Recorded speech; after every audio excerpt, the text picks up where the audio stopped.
young people. So I'm going to introduce him to Dante is a student at the Air Force Academy in Colorado Springs. He flies on the Air Force Academy glider aerobatic team. He's competed in Salina. Yep. So I competed in Salina. That was my second overall present. So Salina is where IAC hosts the national championships every summer. So that's coming up again in September. Gonna be there? Yep. I'm excited. We got a brand new set of sophomores, so it's gonna be a good time. Ryan is captain of the MSU Denver Aerobatic team. And so both of them, I hope, are going to just attract to newcomers. Fun. Awesome. Well, thank you very much, sir. Awesome. How's everybody doing today? Doing well? Good stuff. Awesome. As Michael said, my name's Dante Cyrus, and today I'm accompanied by Ryan Tierney. And what we're going to be talking about with you guys is just overall, well, first of all, it's a great day here at EAA. It's going to be a good time. We're just talking about you guys with the idea of collegiate aerobatics, where we came from, what got us to our point in aviation that we are now, and how the EAA and IAC has helped us in terms of not only improving ourselves as pilots, but overall wanting to give back to the IAC and promote the idea of collegiate aerobatics. So going into myself, so my name is Dante Cyrus. So I currently am a rising senior at the United States Air Force Academy. I went to school in Houghton, Michigan, so up in the UP. Anybody from Michigan out there? No? Oh, there you go. Yeah, there. I got my family right here. But basically so I'm gonna give you a minute up top. So really snowy, but good time. I went to Michigan Tech for 1 year before I went out to the United States Air Force Academy, again in Colorado Springs. But in terms of aviation experience, I was able to get my PPL at an age of 18, and I'm currently out at the Academy flying as a soaring instructor pilot for our airmanship programs out there, but also on the advanced soaring aerobatic glider team. Other than that, I got 1 more year, and then hopefully I'll be going into my job drops, applying for graduate school, but then pilot training down in Wichita Falls, Texas, to ultimately become a fighter pilot. So if everything works out, I'd love to fly the F-22. So that's what I'm striving for right now. But over to you. Hi guys, my name is Ryan Tierney, and I'm the captain of the Metro State Denver Aerobatic flight team. School and I actually grew up in the Boston area. Graduated Silver Lake Regional High School in 2019, and decided to attend Metro State Denver because I had heard that they had an aerobatic flight team, but they also had several connections with several airlines that kind of initially attracted me to that kind of life. But joining the aerobatic team, I was able to get exposed to several different types of flying, maybe separate from the airlines. So I'm now a commercial pilot and a flight instructor. I specialize in aerobatic flight training and tailoring instruction, and teach down at the Centennial Airport, South Denver. And growing up, I'd always wanted to be an airline pilot, but getting into this lifestyle kind of changed my views a little bit. We'll talk about that in a little bit. But the conversation we're going to be having today is going to be pretty casual. We're going to be giving you what does it look like? What does life look like on college aerobatics? And how does this going to help us? So, Dante, you want to take it over from here and talk about yourself? Absolutely. So again, like we were talking about, going to kind of bring you back to where it all started. So this is my 19th year coming here to EAA. So this has been in my family for my entire life and for my father's and mother's entire life. But honestly, it just comes down to I wouldn't be where I am today, and I wouldn't be talking to you guys if it weren't for the love and passion of my parents, Michael and Danielle Cyrus up here, providing me the opportunities from literally sitting me in my Winnie the Pooh chair just so I could see over the dash of the Bonanza, just being able to try out what the stick feels like and overall get to the progression of taking over the flight and getting to where I am now in terms of a pilot. So thank you guys very much. But it was because of my love and my passion for aviation that when it came down to becoming 17, I decided, you know what? I think it's time to get my own experience in the plane and go for my license. So what I decided to do first was go and get my sports pilot's license, to go and get my initial, just build initial hours. And then at 18, I went to go and get my full-fledged pilot's license. So this is a few pictures of me getting my initial sports pilot's license. Went down to Sheboygan, Wisconsin, and that's where my flight instructor, Jay Hookstra, the same person that taught my dad and his siblings how to fly, took me under his wing. And maybe my dad taught me a little bit too much, but basically Jay was able to finish up where my dad started and get me my official license. So this is me coming back up. Basically, that day was a 2017. It's like, hey, well, I'm going to be doing some aerial surveillance. I really don't have any need for this plane for this coming fall or for this coming summer. So that was my junior year in high school. And he's like, take it up to where you live, have some fun with it. So ended up getting it back home. I ended up getting my sports pilot's license in a 1946 Air Coupe. So this one did have the rotor pedals, but it's an absolute sweetheart of a plane to fly. And you know, if I can buy it off him someday, but I'll do that. But got it home safely, and I'm like, you know what? Time to have some fun. Let's go and share my experience of aviation with all of my friends and show them, you know, everybody that was encouraging me to go and be a pilot and helping me get to where I was. So every other day I was going up, you know, from best friends to people that were like, hey Dante, like if you become like a private pilot, like come up, I'd love to go flying with you. So from friends to family, just being able to give back and kind of support, you know, give the support that they gave me. And it was really at this point in my life that I was able to take in not only my love for aviation, but able to have that compassion and wanting to share just what I did with my loved ones. And that's when I started getting into and got to the chapter up that I have in Houghton, Michigan with the Young Eagles program. So what I was able to do over that summer, 2017, was starting to bring up over a dozen just young aspiring pilots that are up where I live, and being able to show them and just expose them to the world of aviation. And that's kind of where this picture comes in. You're going to see in the back. So that was another guy with a turboprop Lancer that was basically taking people up. But a lot of the people that were coming out to the Young Eagles decided, you know, let's wait for Dante, because they wanted to fly with Dante, which was a lot of fun. But I don't know why you'd take an Air Coupe over a turboprop, but it was a lot of fun. But this really inspired my love for being able to hand over the controls to people that have never flown before, and just seeing that kind of like that spark of awe of being like, wait, I'm flying the airplane right now, and being comfortable in yourself to know the limitations of the aircraft, but allowing them that initial experience and that initial passion to want to get into the sport, get into the hobby. So had some fun. This is coming into 2018. Had my PPL. Had already circumnavigated Lake Michigan, just going for a random day of flying. Be like, you know what? 6 o'clock in the morning. Let's take a whip around Lake Michigan. Have fun with it for the day. So finished up there, but this was right before I ended up going out to the Air Force Academy, and I wanted to bring it back to my roots, bring it back to my nostalgic, where it all started with our family's Beechcraft Bonanza.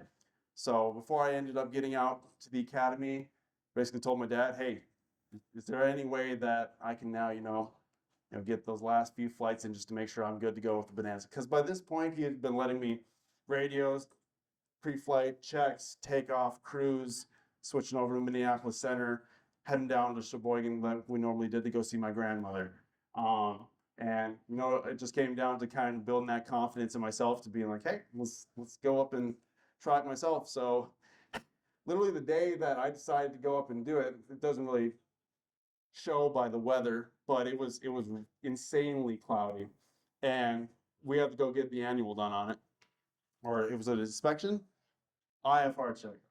So what I did was I ended up going up with one of our other buddies, our retired lieutenant colonel.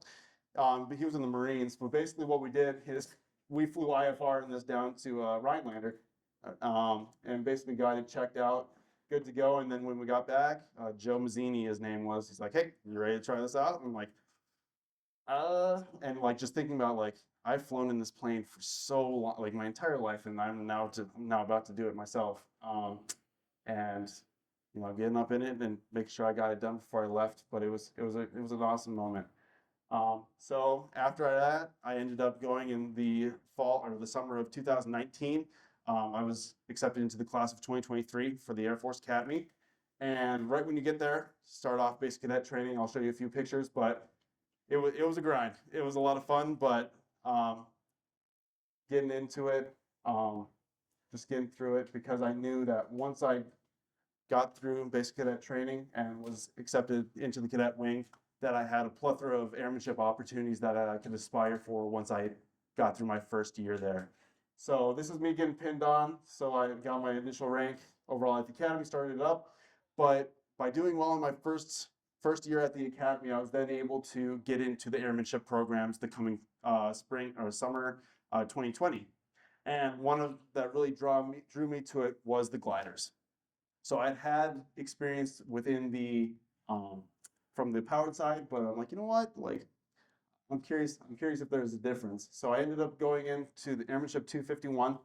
This is a 14 flight program, which basically takes, so there's normally like 20 to 22-year-old instructor pilots that take up students 19, 18 for a 14 flight program, taking them from normally ground zero, showing them the initial foundations of airmanship, and overall getting them by that 14 flights to a level of being able to solo. And that was what I was able to do. And my love for that decided to allow me to apply for the upgrade program to become an instructor pilot. So I got my parents up there. That was on my check ride. But literally, you're just flying in formation. It's really cool getting towed up by the tow plane. But taking that semester to overall get the qualifications to not only know the plane inside and out, flying it front and back, but also being able to take those students like I did during my Young Eagle flights, put them in the front and have that compassion and share my experience and love for aviation to get them to the point of being confident enough to solo the aircraft. And that's some of my students there. I got my buddy Bloschke. He's currently marshaling, but got all my students helping me push up to the line and then taking it upon myself to become a flight commander and being able, right now, I'm technically on like a sabbatical, but currently in charge of over 40 students right now, making sure that their course complete and making sure that my IPs overall have that same passion, same enthusiasm to take up the students, get them ready to go and replace me as the next set of instructor pilots at the academy. I loved it so much that this is kind of where we're getting into this discussion. Loved it so much that I was able to apply for the advanced soaring team that's part of the soaring program that we have at the academy. So that is the United States Air Force Academy Glider Aerobatic Demonstration Team, and was founded by Lieutenant Colonel retired Mark Maticola, that we call Coach.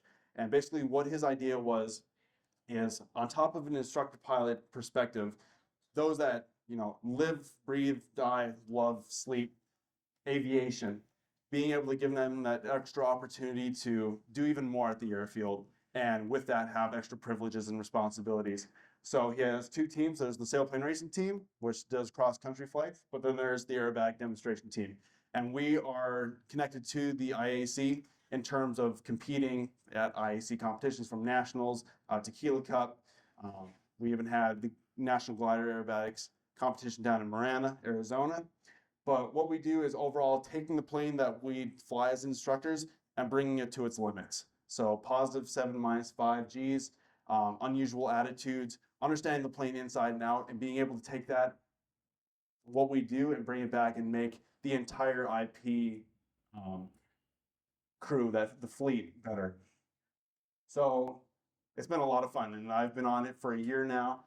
But being able to, this is at Salina, Kansas, get into the idea of really, I had seen this pavilion and I'd seen Sean Tucker, I'd seen Kirby Chambliss, I'd seen Rob Holland do all their crazy things, and being able to finally get into, okay, like I know what IAC is, but let's actually go see what it's about, and understanding from a competitive level, reading figures, rusty figures, understanding box limits, and understanding and building confidence in myself to be able to take the plane to the limits and perform. I mean, and I have the best set of five friends that are kind of joining me for this team, and being able to help each other nitpick here and there and go up with them when I'm back at the academy and figure out how we can make ourselves better pilots. One of the big culture shocks was going to Salina, Kansas, and seeing the big hangar that they put all the flight airplanes in. It's like a multi-million-dollar hangar at the moment, and I'd be there looking at Rob Holland's play, and they're like, "Oh my God, that's Rob Holland's play," and nobody else understands that. And I'm like, let me teach you guys. But yeah, just like a bunch of great experiences. We have coach. We're kind of huddling around him, but overall, this team has just provided me just a whole new world and it's shown me a totally different side to the idea of aviation and bringing the airplane to the limits and demonstrating that in terms of a competition standpoint. So kind of getting into my last little closing area of where I am. Again, aviation has been my love and passion for ever since I was born, ever since I remember. I can remember being here. I think my first time was when I was 6 months old, staying in the tent. But just being given the opportunities and being grateful enough and blessed enough to be able to continually, again, be given the opportunities to not only go and get my pilot's license, experience general aviation, but then working hard and being able to get into my dream school and taking it upon myself to, see what the gliders are about. And what's really cool about the glider and just like the glider program is, yeah, there's flying, but it also just boosts your leadership potential and your leadership abilities in just having that confidence in yourself and bringing in that passion, taking that student that might be scared and being like, hey, I need you to be vulnerable here. I need you to try as much as you can, knowing that I'm that safety net, but that I'm your number one cheerleader. And taking that to the next level of aerobatics, bring the aircraft to its limits, and being able to make myself and the rest of the fleet an even better soaring IP.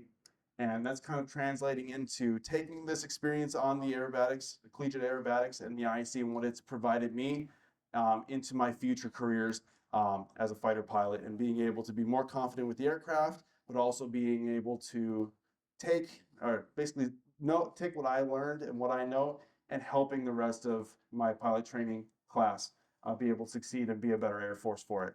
But that's where I'm at. Anyways, I'll take it over to Ryan. All right, so from more of a civilian standpoint, growing up, I was actually the son of two flight attendants, and my dad especially, he would travel the world. He'd always come home with these crazy stories of crazy places he'd been and all the people he'd met. I really looked up to them. So, I told him one day, it's like, Dad, I want to grow up like you, and I want to be a flight attendant, and I want to travel the world and meet all these people. And he said, absolutely not. They do not make enough money. So he told me, go sit behind the door there, fly the plane. And I said, that sounded great. So since I was a real young kid, I had an absolute obsession with aviation, with airplanes and traveling, everything like that. So, Yeah, you can take it. So this obsession really just kind of followed me through the rest of my life. Every single time I went to an airport, I would always ask me if I could go up to the flight deck and talk to the pilots. And any chance we had a free weekend, I was headed over to the local airport, seeing if I could get some free flights, just hanging around and talking with the pilots. So, to the left, that's me. I'm pretty sure I'm 14 years old, sitting in the right seat, 787. And right, I'm not sure what kind of glider that is. You might be able to tell. That's before my time. So we've been seeing those at some of the glider comps, but like I the idea of some people flying those, I'd love to try it, but I don't know. Yeah, on the right, that's a picture of my first general aviation flight. But moving on, I kept this passion going on the left side. That's a picture of my first solo at 18 years old, about a week after I graduated high school. And then on the picture on the right, that's me after getting my pilot's license at 19, first semester of college. So, curious, is there anybody in the audience right now that's finishing up high school or just entering college looking to get into aviation? Awesome.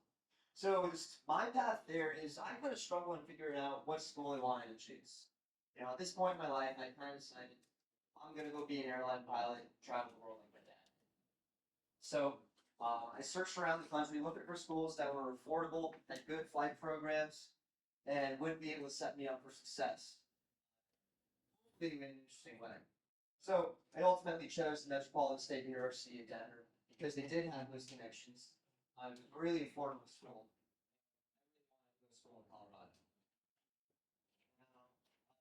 one huge benefit of going to school there, at least when high school, is that you're able to get through your reading insanely quickly.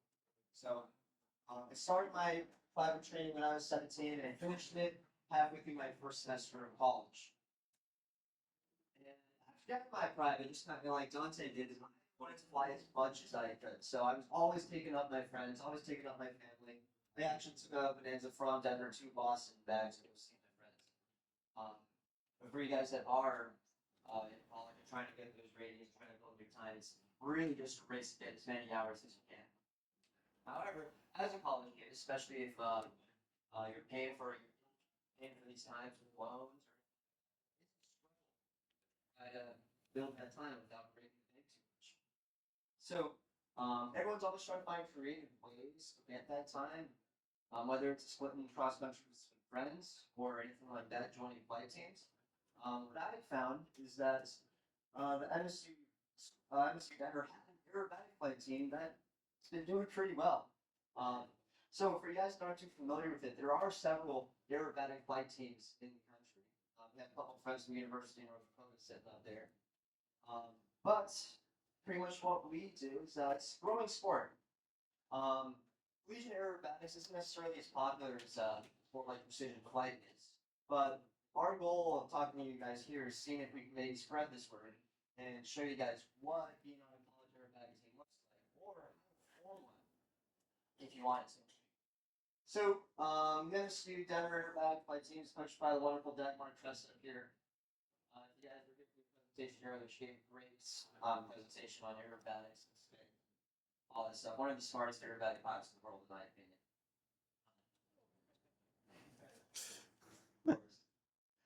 But after hearing about the aerobatic flight team, I just reached out to some of the instructors who were also students finishing up their degree at that time. And I said, hey, I want to figure out whose great idea it was to give college kids airplanes to fly upside down. So I reached out to the instructors, and they were really just able to help me out, get me my first intro flight. Picture on the top right there is myself in the front seat, and our former captain, Austin Blue, who's a 2019 national champion. That picture was probably about 20 minutes before I threw up 6 times. That's really kind of how this passion got started.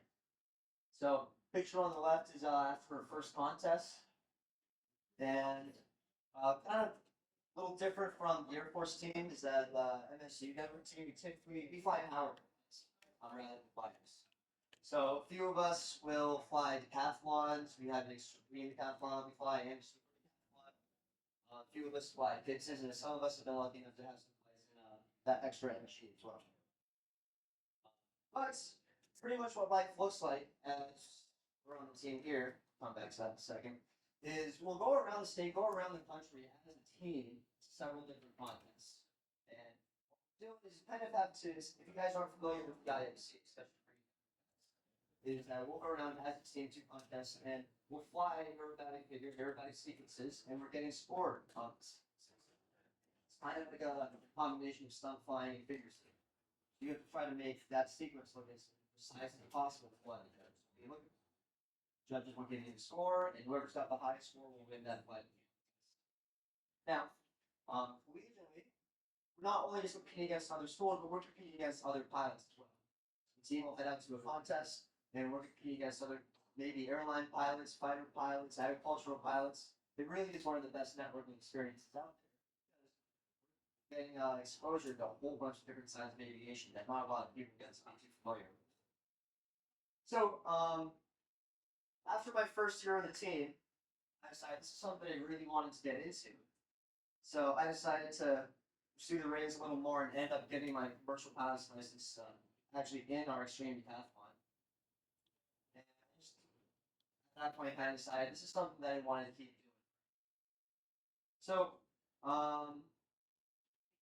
for the 2021 season, we picked up 8 pilots, and it was a really successful year for us, both individually and as a team. We were all able to build a lot of time. This picture on the right is with me after getting my 300 hours.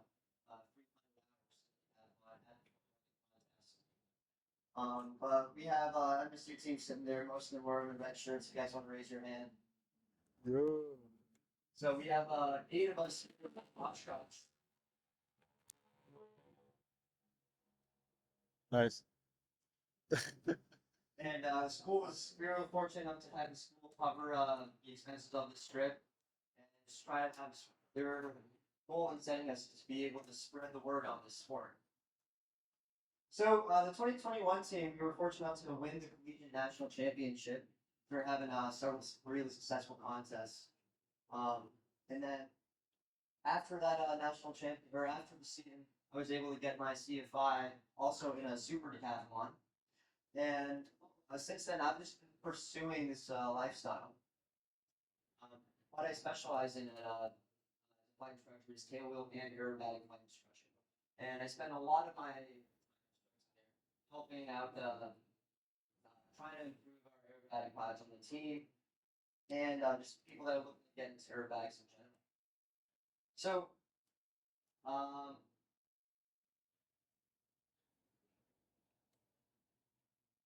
when you join the team, there are some incredible benefits, and I would say probably one of the biggest ones is being able to network with everybody that you find. So, left there, we had Jeff Burton come out to one of our practices, and he was able to give us a lot of really great tea. Bottom left, that's some of the ladies on our team hanging out with Rob Holland at Nesson Primer. Then a lot of the former pilots on our team as well were able to take the skills that they've learned flying aerobatics and be able to transfer that into their future careers. So a picture on the right, starting from the left there is Austin Blue. He was the 2019 national champion in the primary category. And he actually just recently got hired by the Michigan Air National Guard to go fly their B-10s. So if you guys don't know, getting bar slots is extremely competitive. I'm pretty sure he was 2 out of 600 people that applied that got that slot. He was able to use his aerobatic experience as an instructor and as a pilot and national champion to help get that job. On the left there's Colin Armistead, who's also working as an aerobatic flight instructor like myself. And then on the right is Joshua Gregg, who is now a pilot for SkyWest. Spends a lot of time still instructing aerobatics. So a lot of the former pilots and current pilots on our team are able to use their skills, to use the hours that they build flying aerobatics to transfer over their career. So talking about collegiate aerobatic teams, I mentioned earlier, whose great idea was it to give college kids airplanes to fly upside down? So the IAC formed the collegiate race, pretty much following the mission statement to increase the flying safety and interest of collegiate pilots, aerobatics, aerobatic competition, and international aerobatic flying. Pretty much what it comes down to is teaching younger pilots to operate within the entire envelope of what their airplanes need. Oftentimes in a lot of collegiate aviation programs, they're very airline-based and corporate-based, and not a lot of these students get to experience the full envelope of what their airplanes need.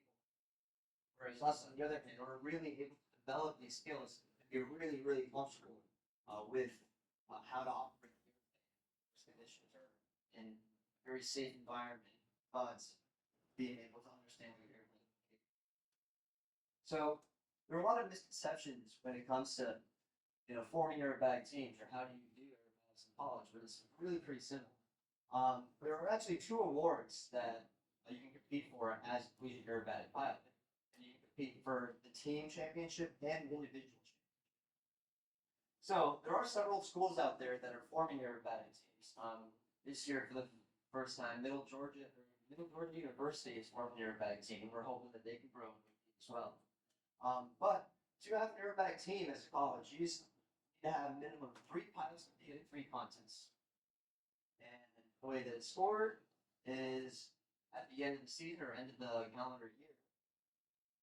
The IAC will take the top 3 scores of the top 3 pilots, average them out, and whoever has the highest percentage is the national collegiate aerobatic champion.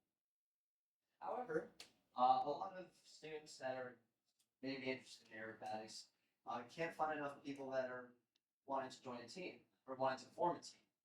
So we have several classes that compete as an individual as well. Actually, the individual national championship from the 2021 season, Emerson Beinhauer, was an individual pilot that competed under the University of Colorado in Boulder. And all you need to do in that case is just be a full-time student at any university or a vocational programming, even an A&B school. And you need to compete in the sportsman category above for at least 3 contests. Now, the team pilots are also eligible for this individual award, but they do need to compete at least 1 contest in the sportsman category. Now, what we're here to do is pretty much answer you guys' questions on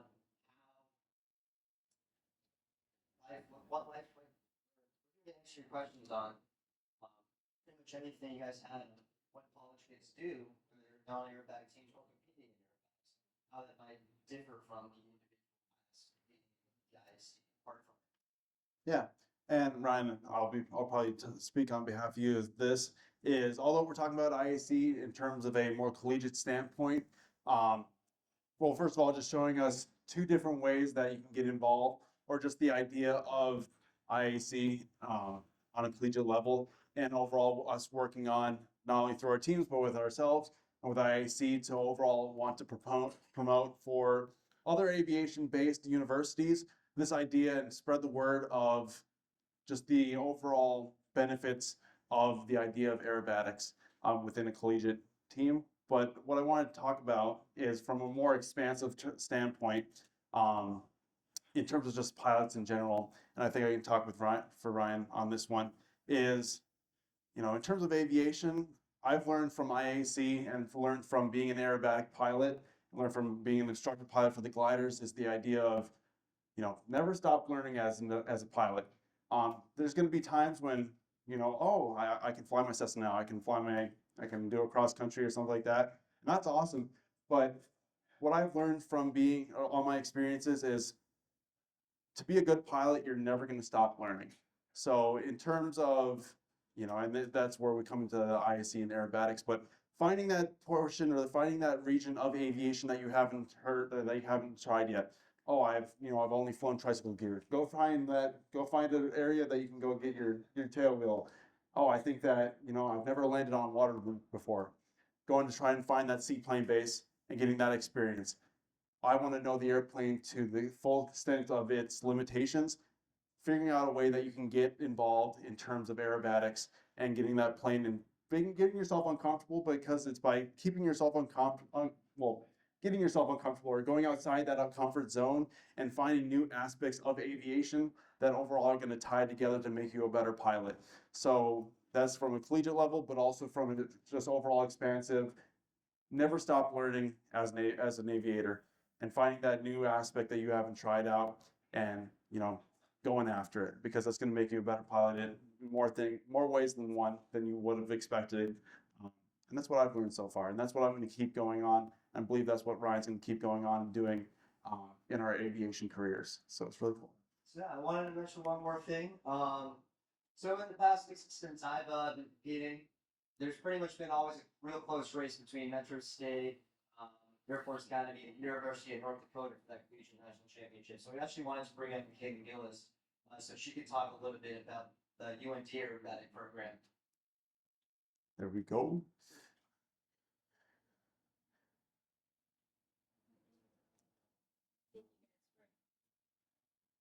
Thank you guys for letting me come up and speak. My name is Michaela Gillis. I was the team captain for the aerobatics team this past season. I've had the honor of being part of the team for the last 3 years. It's been an amazing time just working with such an awesome, tight-knit group that is also just as interested in aerobatics and flying upside down and inverted. For normal people, I guess, don't really find that enjoyable. I don't know why. But talking a little bit with you guys about my history and aviation, I come from a family that has a real background in aviation. First generation, no idea where to start, no idea where to go, how to get involved in it, but I knew that the one thing I wanted to try was aerobatics at some point in time in my life. When searching for colleges to go and get my certificates, I found Dakota and the other place that was a great opportunity for me to kind of get involved in such an unknown aspect of aviation. So going there, I was lucky enough to get an advisor who was our newly Aerobatic head coach, Mike Lentz, who was sitting all the way in the back corner over there. And I kind of pestered him every single day about how I could also get involved in the Aerobatic team. And I found that it was such a welcoming and friendly environment for students who are interested in learning more and also learning more about airplanes and how to sort of unusual situations. And it really just kind of teaches you aviation that you guys mentioned is so helpful with like your careers, any form that you might continue in. And after joining, it's been a pleasure to meet all these guys for Air Force Academy and Metro State as well. So all of the other competitors in our show as well. A student organization that then goes and competes at nationals and other competitions that are all you have to do is just do a flight training course, and then after that, you kind of do a little bit of selection. Once you're on the team, you're just good to go. It's been a lot of fun. Yeah. So he's also a great option, but he's two other places. I'm excited to see more collegiate opportunities open up. It's such a fun opportunity.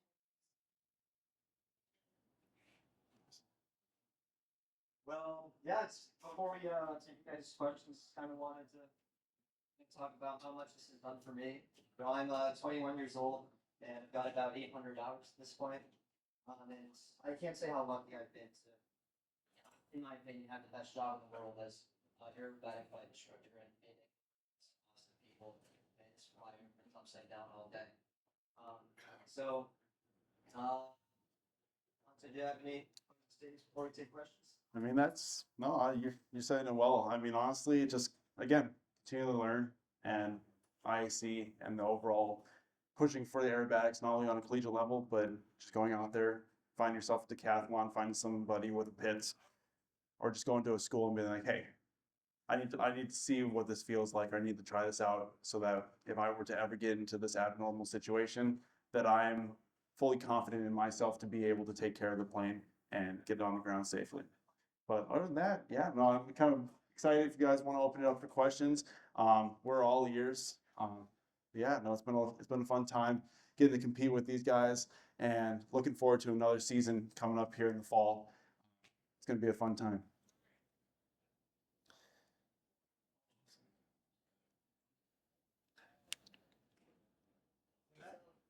Two-part question. So, if you currently, like for me, currently playing university, is not team. So, first question would be, what would be the best way to either I or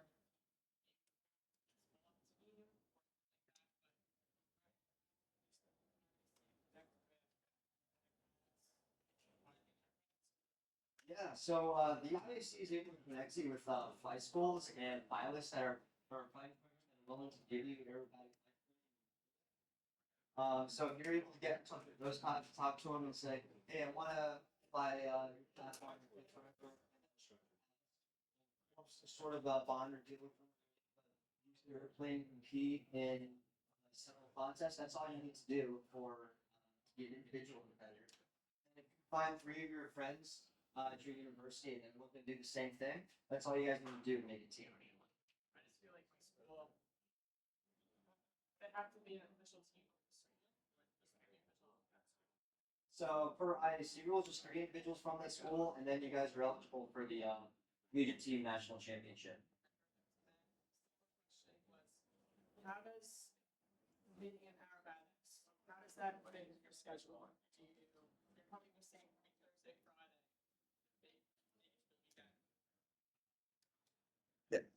Yeah, no, I can tag onto that. So, our team normally goes on three competitions per year in the fall, and so nationals is normally the largest, and that's normally I would say a week endeavor.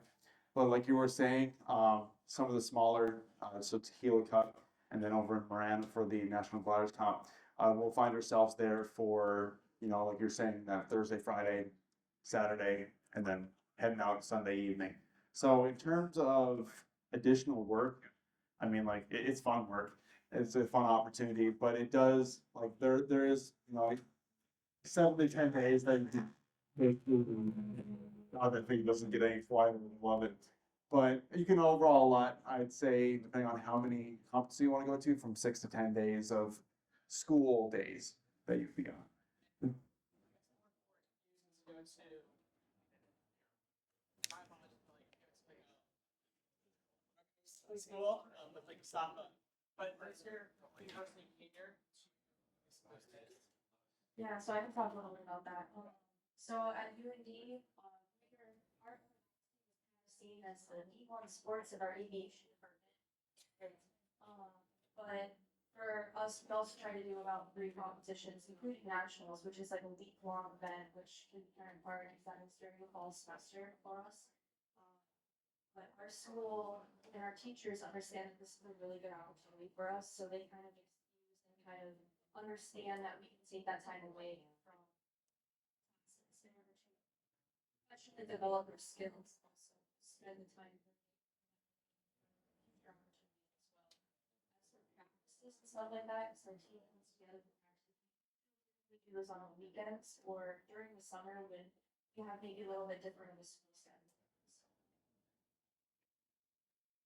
And then pretty similar with us too at Metro.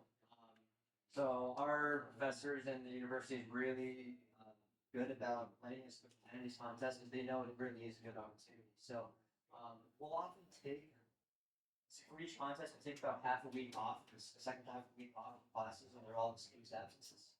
Then for nationals, we're typically gone for 10 days. But the work-life balance definitely is a lot of work to it. Oftentimes our pilots are doing homework between their flights in that VL. And with our practices, they're typically pretty casual on how we schedule them. It's what happens when coaches work to us to figure out which days work best for us, and we'll try to get as good as we can. But our practices typically are weekends or days that we don't have school, and it'll typically be all day. Personally, because it's tough to find good aerobatic airports around downtown Denver. So we'll all head over to Fort Morgan Airport, which is about an hour and a half away. Spend all day there giving each other fatigue and affecting our students that way. But work-life balance, so practice, big team practice maybe a couple of times a month. Then we'll the whole week before the contest, we're all at wherever airport the contest is at, and I'm trying to get those fine details there. So a lot of work to it for sure. Not sure what you guys do at UND, but for MSU, there is a required aerobatic class that you have to take before you're eligible for the team. So once you take that class and keep proficient with the concepts and everything like that, get proficient flying individual or learning the maneuvers and then perfecting them from a ground fatigue standpoint, then it's a good bit of work before your contest, right? Thank you. Scholarship opportunities for teams. So for MSU, the university actually covers our contest fees, our contest costs. When we head out to contest, the university covers our hotel, those contest fees, then they're able to give us a scholarship, like towards our contest flights as well. Women in Aviation Club at Metro also gives $2,000 scholarship to 2 women that are on the team. So there are a lot of financial benefits and opportunities for us at MSU. I'm not really familiar with the scholarships that offers on there. Just know apply for the scholarships that offers for aerobatic pilots, especially the ones who are maybe looking to be a CFI for aerobatics or just starting to get into it. So that's where we kind of focus. Just like MSU team, our school kind of funds all of our collegiate program stuff. So practices we get great for actually going out and renting. Our instructors volunteer to find us. But actually,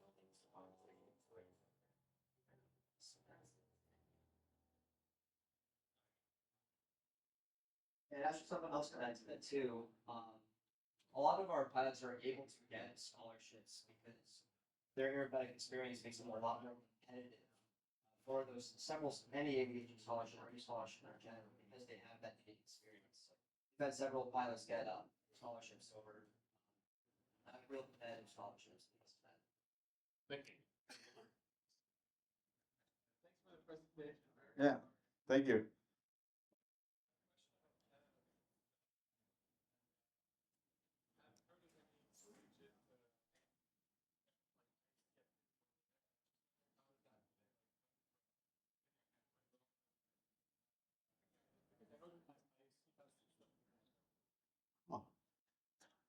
Yeah, and well, in terms of, so I think I want Ryan to give a little bigger. Were you asking of how to possibly get involved in a Canadian school?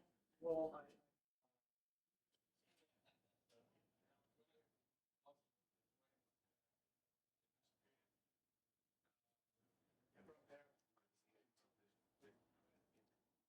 Yeah, I mean, I don't see why not. I think instead of national championship, it's region international championship. It's on the table. Yeah, I say go for it. Same like with the IAC, and that's something that we can figure out.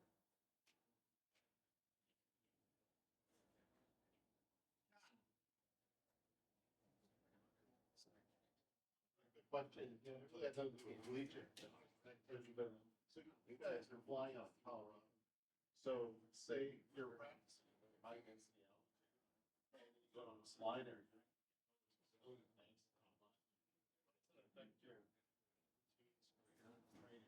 a real good question. So yeah, the contest that affects us most would be the Salina contest. The majority of the ones that the Metro State team goes to are in Colorado. But so there are some slight differences there. It's what we're mostly worried about is becoming a little bit easier to overstress in your plane. So we're always at it with your pilots to make sure that they're staying within the G tolerances that we have. Yeah, typically I found that it's not an insane difference. We're doing all the newer sustained indicators speeds anyway. Brian, what would you say about that? I would say there's a crazy amount.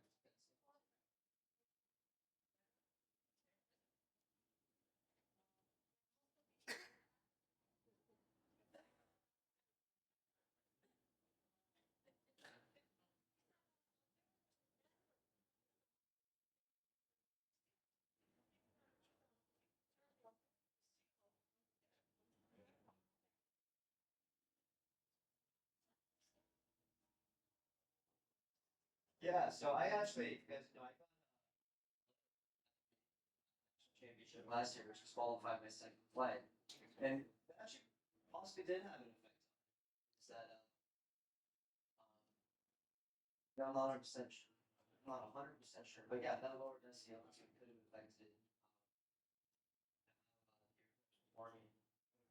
Get low a little bit, so. That's a good question. Yeah, and I can kind of add from a glider side, but I can see it more being from just like an engine performance kind of way. But for us, I mean, density altitude, I mean, in terms of going between up at 6,500 field elevation down to, what is it in Salina? It's like 2,000, something like that. But honestly, like in terms of the flight characteristics, at least from the glider, just from a powerless aircraft standpoint, like it doesn't really change anything but just your climb in terms of how fast you're going to get up to your altitude at the box. So in terms of flight characteristics, again, like Ryan said, like you're always kind of hitting the same altitude or airspeed.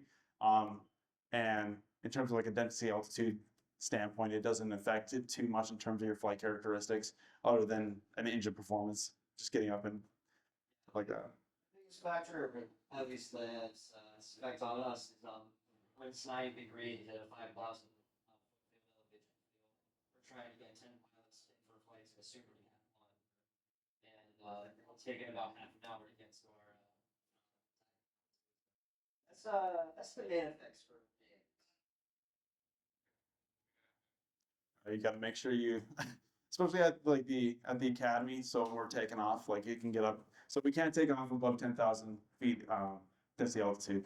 But there's definitely been like a 9,900, and like if you are not like a foot above the ground, like so the sailplane's gonna take off faster than the tow plane. But if you're not like doing everything you can to assess that tow plane, like you'll find yourself like basically there's the elevation of the airfield and then it goes down the hill to some trees and then there's a huge mountain right here. So there's times that I've been with a student I probably should have taken it a little earlier, but he'll basically just start flying down the ravine or down the ravine, and I'm like, well, we're lower than where we just took off right now, so this is great. And you're like, let me just do everything I can to like be right behind the tow plane, and I'm just looking for that 150-foot, decision making altitude as to whether I'm going to turn around or not if there was a rope break or something like that. I'm like, I think I might have to release right now. Am I going to have to release? No, no, no. Okay, okay, good. But that's the altitude can definitely, I can say from a powered side, just in terms of climbing performance. But once you're up there at the airspeeds in terms of aerobatics, it's kind of doing its thing. What criteria for your choices?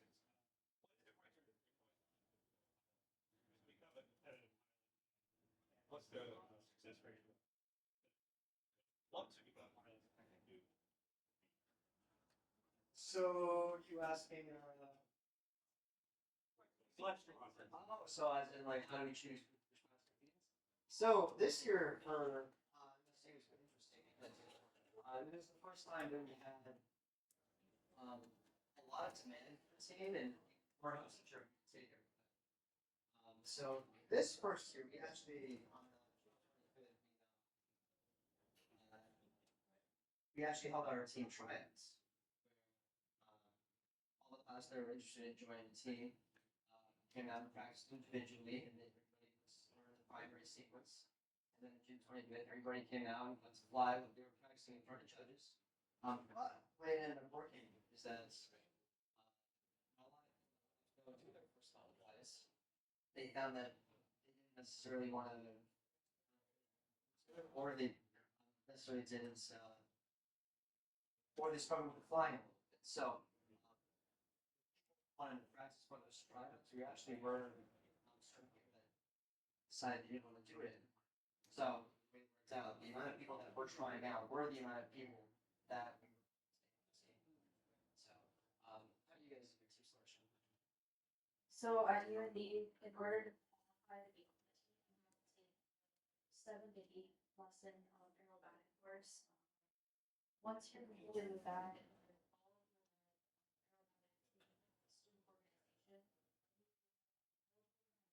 with us during our team practices. During that time, I had a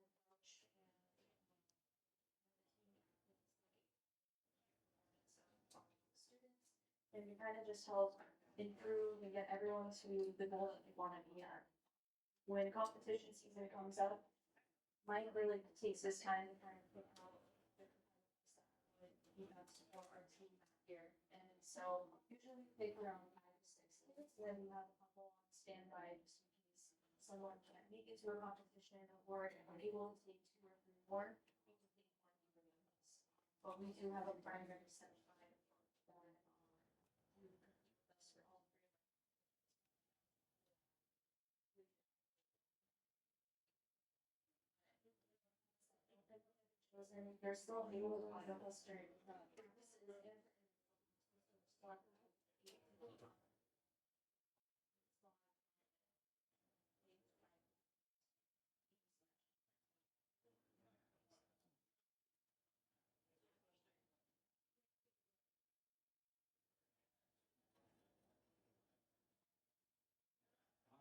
Okay, so anybody else have any questions or?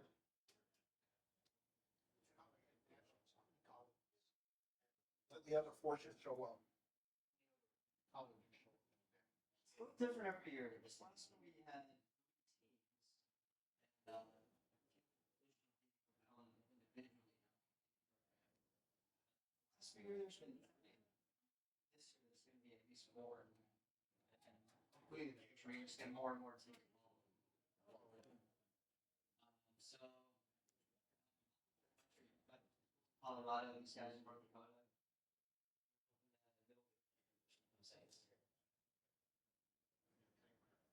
Any other services show up? No, so no, we're gonna be the only service academy that or just a service in general that has the demonstration team.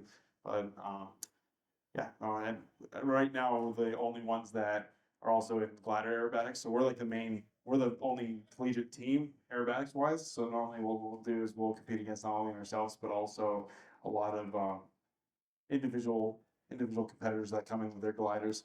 But yeah, no, I'd love to somehow find a way to find some other glider based schools or programs and being able to try to get them in, because the more competition the better. And not only that, but like the more people we get to see fly and learn from, the overall better instructors and pilots that will be in general. But cool. I think if anybody else has any questions, I think that's gonna do it. But yeah, I wanted to thank you guys all on behalf of everyone here, just for taking the time to talk with us, kind of see where, what we did to get to where we are now, but overall understanding that, aerobatics are for everyone in terms of, us trying to get give more exposure to collegiate aerobatics, but also just in terms of going outside that comfort zone, like I was talking about, and just the true benefits that come from taking that extra step and going and figure out how the plane feels, how the plane flies, and understanding the aircraft at its limits, unusual attitudes, and overall making yourself a better pilot.